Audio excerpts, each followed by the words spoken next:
कोणों का योग 360 अंश होता है। सभी कैसे भी कितना भी ज्यादा भुजाएं हो, कोणों का योग 360 अंश होगा। अब यहां पर अगर हम देखें तो एक बहिष्कोण ये है, एक ये है, एक ये है, तीनों को प्लस करेंगे तो तीनों को प्लस करके 360 अंश होगा। तो हम कैसे लिखेंगे? तो हम इस तरह से लिखेंगे कि चूंकि किसी भी बहुभुज के सभी बहिष्कोणों का योग 360 अंश होता है, इसीलिए अब यहां पर हम क्या करेंगे, तीनों कोण जो यहां पर है, अभी पहला कर रहे हैं, ठीक है, अभी ए वाला पार्ट कर रहे हैं। तो यहां पर ये एक कोण है 125, दूसरा कोण ये है, ये भी 125 है, और ये x, इनको प्लस किया तो ये आता है 360 अंश। तो यहां पर ये इनको प्लस करेंगे तो ये हो जाएगा 250 plus x equals to 360। x हो जाएगा 360 माइनस 250, और ये माइनस करके और यहां पर हम लिख देंगे कि x आ चुका है 110 डिग्री, और ये हमारा आंसर है। तो इस तरह से हम निकालेंगे। मैं उम्मीद करता हूँ आपको समझ आया होगा। बहुत ही ज़्यादा आसानी से हमने ये निकाला। अब बी पार्ट देखो, बी पार्ट भी बड़ा ही सिमिलर है। बी पार्ट में भी हम यही लाइन लिखेंगे कि किसी बहुभुज के सभी, चूंकि किसी भी बहुभुज के सभी बहिष्कोणों का योग 360 अंश होता है, इसीलिए, है ना, ये बी पार्ट के लिए है। तो हम इसको, इसे, इसे और इसे, ध्यान रखना बाहर वाला कोण लेना है। अब देखो ये अंदर का 90 है तो बाहर का भी 90 होगा, तो सभी को प्लस करके 360 आना चाहिए।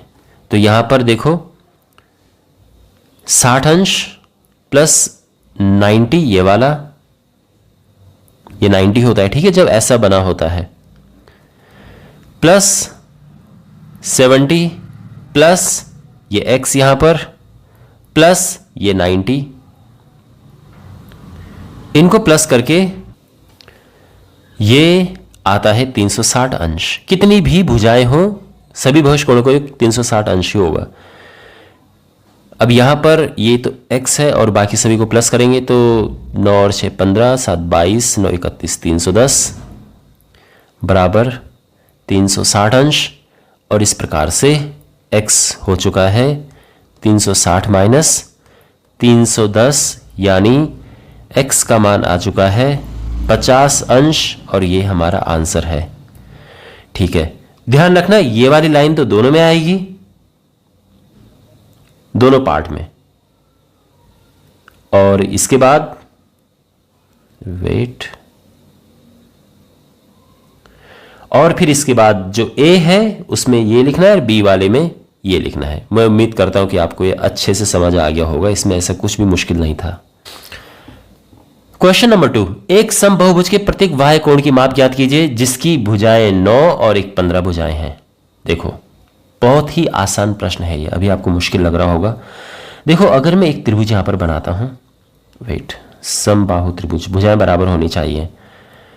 यहां पर एक बहिष्कोण ये है, एक बहिष्कोण ये है और एक बहिष्कोण ये है, ये ठीक है ना, एक ये है, एक ये है, एक ये है। आप ये मत समझना कि सर आपने इस वाले को क्यों बढ़ाया, आपने इसको क्यों नहीं बढ़ाया, तो आप इसको भी बढ़ा सकते हो, बात एक ही है, फिर ये बनेगा, लेकिन बात एक ही है।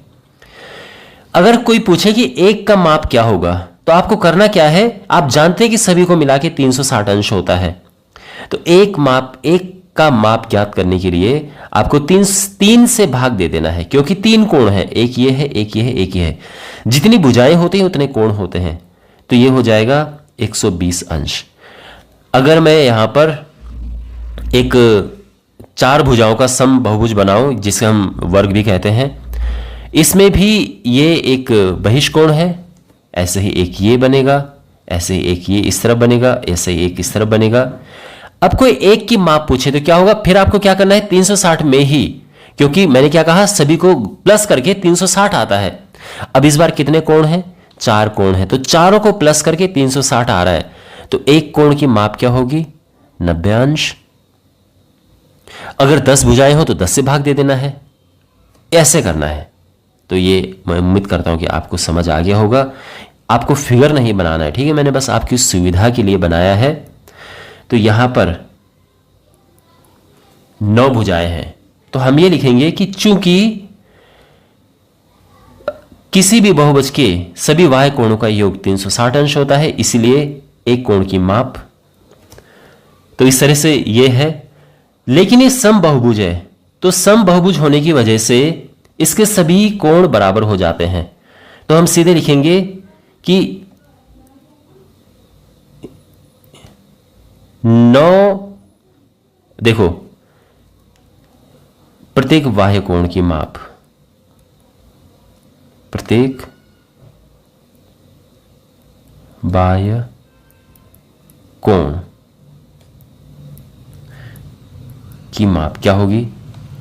तो देखो पहले वाला है, ठीक है ना, जिसमें 9 भुजाएं हैं, तो हम 9 का भाग दे देंगे इसमें और ये आ जाएगा 40 अंश। सिंपल है, क्योंकि समबाहुभुज में प्रत्येक कोण बराबर होता है, सभी कोण बराबर है आपस में। पीछे वाले क्वेश्चन की तरह नहीं कि यहाँ पे हर एक कोण बराबर नहीं था, ठीक है, तो हमने ऐसा नहीं किया। समबाहुभुज में प्रत्येक कोण बराबर होता है, इसीलिए 9 भुजाएं हैं तो 9 से भाग दे दिया तो 40 आया। और सेकंड जिसमें है 15 भुजाएं, 15 भुजाएं अर्थात कितने होंगे? 15 बहिष्कोण, 15 बहिष्कोण। आप चाहो तो ये लिख सकते हो, ठीक है ना। तो 15 बहिष्कोणों का योग कितना है? 360 अंश। तो एक बहिष्कोण का योग, एक बहिष्कोण कितना होगा?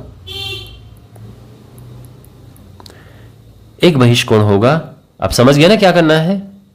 15 से इससे भाग दे देना है, 15 दूने 30, 15 चौको 60, 24 अंश ये आया। तो आप चाहो तो इस तरह से लिख सकते हो और चाहो तो इस तरह से लिख सकते हो, दोनों में ही आपको ये चीजें समझ आ गई होंगी। एक समबाहुभुज की कितनी भुजाएं होंगी यदि एक बाह्य कोण की माप 24 डिग्री हो? ओके, तो आप जानते हैं कि हम कोण कैसे ज्ञात करते हैं।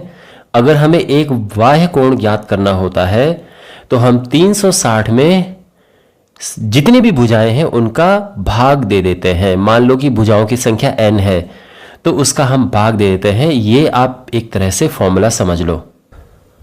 तो इस तरह से हम इसको प्रॉपर वे में लिख सकते हैं। आपको इस तरह से लिखना है और मैं उम्मीद करता हूं कि आपको ये पता होगा अगर आपने मेरे इससे पहले के वीडियोस जो इस चैप्टर में मैंने बना रखे हैं अगर वो देखे हैं। मतलब अगर हमें एक बाह्य कोण निकालना होता है, आप जानते हैं ना बाह्य कोण क्या है, पिछले क्वेश्चंस में भी मैंने समझाया था कि ये बाह्य कोण ये होते हैं, ये बाह्य कोण है। तो यहां पर तो अलग अलग है, लेकिन समबाहुभुज में क्या होता है कि एक जैसे कोण होते हैं, एक जैसे, सभी की माप बराबर होती है। तो अगर हमें एक बाह्य कोण निकालना होता है, मान लो कि त्रिभुज है, त्रिभुज का अगर हमें एक बाह्य कोण निकालना है तो इसमें 3 बाह्य कोण बनते हैं, तो 360 में 3 का भाग दे देंगे। अगर 9 भुजाएं हैं तो 360 में 9 का भाग दे देंगे तो एक कोण आ जाएगा। तो एक कोण ऐसे निकलता है। और यहां पर हमें उल्टा पूछा, यानी कोण तो दिया है कि भाई कोई बहुभुज है, उसमें एक कोण है, उसमें 24 है एक कोण, तो भुजाओं की संख्या क्या होगी? तो ये फॉर्मूला आप ये ध्यान रखना, इस तरह से हम करते हैं। तो यहां पर बाह्य कोण जो है ये है 24 डिग्री, 360 बटे n। अब ये n ऊपर जाएगा तो 24 n हो जाएगा 360, और अब ये 24 नीचे जाएगा। मैं बिल्कुल सरल तरीके से आपको बता रहा हूं कि कैसे कैलकुलेशन करते हैं। 12 से ये ऊपर नीचे कट रहा है, 12 दूने 24, 12 तिया 36, 30 हो गया, और ये आ जाएगा 15, तो यानी 15 भुजाएं। तो ये हमारा आंसर आ चुका है। तो मैं उम्मीद करता हूं कि आपको समझ आया होगा। भुजाओं की संख्या ज्ञात करने के लिए हम क्या करते हैं, ये समझो कि जो 360 है उसमें एक कोण का भाग दे दो, और अगर हमें उल्टा करना है, कोण निकालना है, तो भुजाओं की संख्या का भाग दे दो। सिंपल है। Okay, question number 4। अब देखो क्वेश्चन धीरे धीरे और इंटरेस्टिंग होते जा रहे हैं। क्वेश्चन में ये पूछा है कि एक समबाहुभुज की भुजाओं की संख्या ज्ञात कीजिए यदि इसका प्रत्येक अंतःकोण 185 है। बड़ा आसान है ये निकालना। देखो पहली बात तो ये ध्यान रखो कि अंतःकोण और बाह्य कोण को जब हम प्लस करते हैं तो 180 आता है। कैसे? मान लो कि ये है, ठीक है ना, ये है बाह्य कोण, ये वाला, और ये है अंतःकोण। तो अंतःकोण और बाह्य कोण को जब हम प्लस करते हैं, आपस में जोड़ते हैं, तो 180 आता है, क्योंकि ये सीधी रेखा पर बन रहे हैं। तो हम यहां पर लिखेंगे कि अंतःकोण प्लस बाह्य कोण, बाह्य कोण, जब हम इन्हें आपस में प्लस करेंगे तो क्या आएगा, ये 180 आता है। अब अंतःकोण तो है 165, बाह्य कोण हमें ज्ञात करना है। और आप सोच रहे होंगे कि बाह्य कोण क्यों ज्ञात करना है हमें, तो अभी सब पता चल जाएगा आपको। पहले बाह्य कोण निकालते हैं। तो जो बाह्य कोण है वो क्या होगा, 165 उधर जाएगा, माइनस हो जाएगा, और ये आ जाएगा 15 डिग्री। तो ये समझो कि बाह्य कोण 15 डिग्री है। अब बाह्य कोण अगर 15 डिग्री है, यानी बाह्य कोण अगर पता है, तो भुजाओं की संख्या ज्ञात कर सकते हैं ना। पिछले क्वेश्चन में वही तो किया था हमने, बाह्य कोण हमारे पास था और भुजाओं की संख्या हमने ज्ञात कर दी थी इस तरह से। तो यहां भी हम ऐसे ही करेंगे कि भुजाओं की संख्या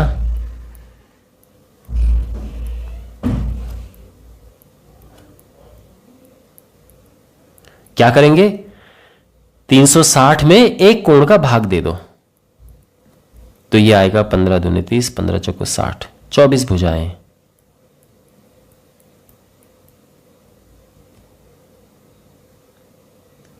ठीक है, तो यहां पर इस तरह से इसको करेंगे। आप ये सोच रहे होंगे कि आपने ऐसा क्यों किया, तो देखो मैं कई बार आपको बता चुका हूं कि अगर हमें बाह्य कोण ज्ञात करना होता है तो 360 में हम भुजाओं की संख्या का भाग दे देते हैं।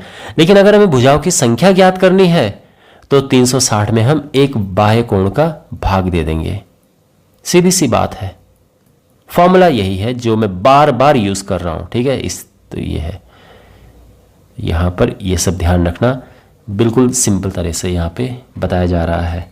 तो अब क्या, कैसे, हमने अंतःकोण हमारे पास था, हमने अंतःकोण की मदद से बाह्य कोण निकाला, क्योंकि बाह्य कोण के साथ ही हमारा ये फॉर्मूला बैठता है, तो बाह्य कोण निकालना जरूरी था। और अब यह आंसर आ चुका है। क्या ऐसा समबहुभुज संभव है जिसका प्रत्येक बाह्य कोण की माप 22 अंश हो? चलो देखते हैं, पहला वाला करते हैं।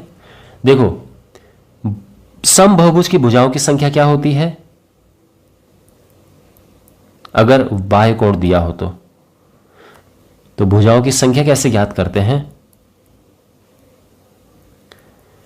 360 में हम एक बाह्य कोण का भाग दे देंगे, है ना। पिछले दो क्वेश्चन में भी बिल्कुल यही कर रहे हैं हम। अब 360 में बाह्य कोण क्या है, 22 अंश है, इसका भाग दे देंगे। 22 का भाग देंगे तो क्या आएगा, ये भाग देने पर इसको काटेंगे, ये है 180, ये है 11, 11 का भाग देंगे, 11 कम 11, 7 0, 11 6 66, और फिर आएगा 4 0, 11 3 33। तो ये दशमलव में आ रहा है, यह पूर्णांक नहीं है, यह पूर्णांक नहीं है। कहने का यह मतलब है कि भुजाओं की संख्या एक पूर्णांक में होती है, यानी भुजाएं या तो 16 होंगी या 17 होंगी। 16.3 कैसे हो सकती हैं? तो इसीलिए ऐसा बहुभुज संभव नहीं है, ऐसा समबहुभुज संभव नहीं है।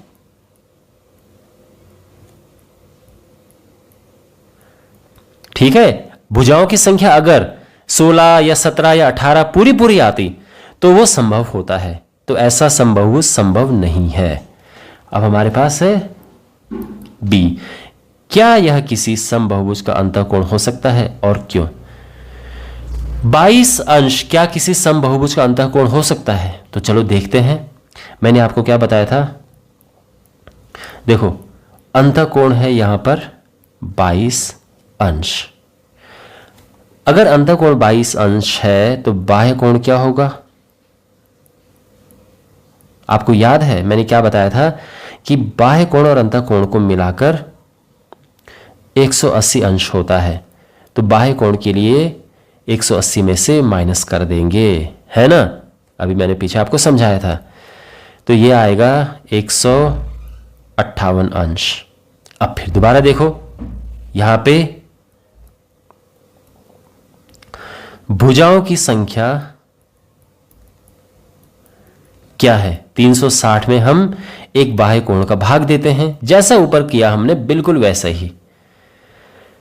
ये भाग देंगे तो ये पूरा नहीं जा रहा है, ये जा रहा है 2 दशमलव कितना जाएगा, ये 2 दशमलव कुछ होगा, 27 समथिंग ये यहां पर आएगा। तो ये भी पूर्णांक नहीं है, और सेम जो आंसर ऊपर लिखा है बिल्कुल यही हम लिख देंगे यहां पर, जो बिल्कुल यहां पर लिखा है। ठीक है, तो ये कॉपी किया और ये यहां पे पेस्ट कर दिया। तो यह पूर्णांक नहीं है, इसलिए यानी भुजाओं की संख्या पूर्णांक नहीं है। या तो 2 भुजाएं हो, 2 खैर हो भी नहीं सकती, पर 3 भुजाएं हो, 4 भुजाएं हो, ऐसा होता है। तो ये पूर्णांक नहीं है, इसलिए ऐसा बहुभुज समबाहुभुज संभव नहीं है। क्वेश्चन नंबर 6, पहला पार्ट, किसी समबाहुभुज में कम से कम कितने अंश का कोण संभव है। देखो कोई समबाहुभुज है तो सबसे छोटा कितने अंश का अंतःकोण हो सकता है। तो देखो पहली बात तो यह है कि इसका आंसर है 60 अंश। उसका कारण यह है कि सबसे कम भुजाओं वाला समबाहुभुज त्रिभुज होता है। जितनी कम भुजाएं होंगी उतना ही छोटा अंतःकोण होता है। 3 भुजाओं से छोटी भुजा वाला 2 भुजा का तो बनेगा नहीं कोई बहुभुज, कम से कम 3 भुजा होनी चाहिए, और इसीलिए सबसे छोटा अंतःकोण 60 अंश है।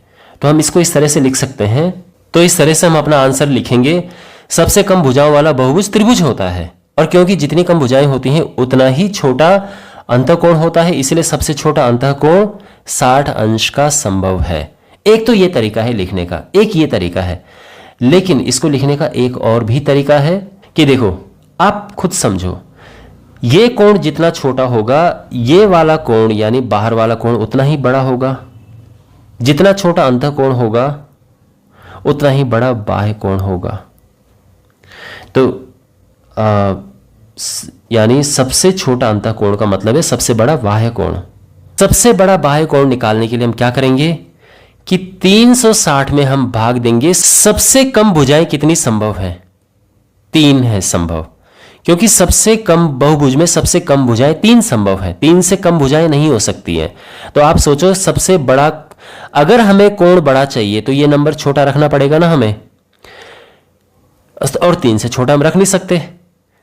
तो क्योंकि 3 सबसे कम संभव भुजाएं हैं, सबसे कम संभव भुजाएं 3 हैं, तो इसका मतलब यह है कि सबसे बड़ा बाह्य कोण होता है 120 अंश का। 120 से बड़ा बाह्य कोण होता ही नहीं है। ठीक है, ये देखो सेकंड वाला पार्ट भी साथ साथ में सॉल्व हो रहा है, तो सेकंड वाला पार्ट मैं बल्कि बी लिख देता हूं यहां पे। ठीक है, लेकिन मैं ये कहना चाह रहा हूं कि इससे पहला वाला भी सॉल्व हो जाएगा। अब सबसे बड़ा बाह्य कोण अगर 120 है तो सबसे छोटा अंतःकोण क्या होगा, उसके लिए 180 में से माइनस कर दो, क्योंकि अंतःकोण और बाह्य कोण दोनों को मिला के 180 होता है, 60 अंश आ गया, है ना। तो ठीक है, ये इस तरह से भी आ गया। और बी वाला जो पार्ट है ये समझो कि बी वाला जो है वो आपको ये उठाना है, ठीक है ना, इतना।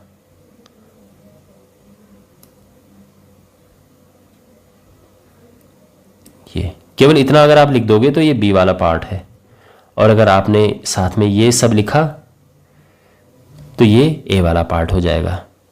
और सिंपल तरीका है ये। देखो आप ये सोच रहे होंगे सर आप कितनी सारी चीज़ें बता रहे हो। मेरा पर्पज़ ये है कि आप अच्छे से इनको सीखो। केवल क्वेश्चन सॉल्व करना ही सब कुछ नहीं है, क्वेश्चन को आप सीखो। क्वेश्चन में क्या चीज़ें आप सीख सकते हो, क्योंकि एग्जाम में आपके पास सेम क्वेश्चन आए ज़रूरी नहीं है, घुमा के क्वेश्चन आ सकते हैं। तो बेस्ट है आप नॉलेज गेन करो। तो जितनी ज़्यादा चीज़ें मैं आपको बता सकता हूँ मैं पूरी बताने की कोशिश करता हूँ। तो इसलिए आप ये बात मत सोचना कि कितनी सारी चीज़ें हमें बताई जा रही हैं, है ना। ऑलराइट, तो मैं उम्मीद करता हूँ कि ये वीडियो आपको अच्छे से समझ आया होगा, सारे क्वेश्चंस आपको समझ आए।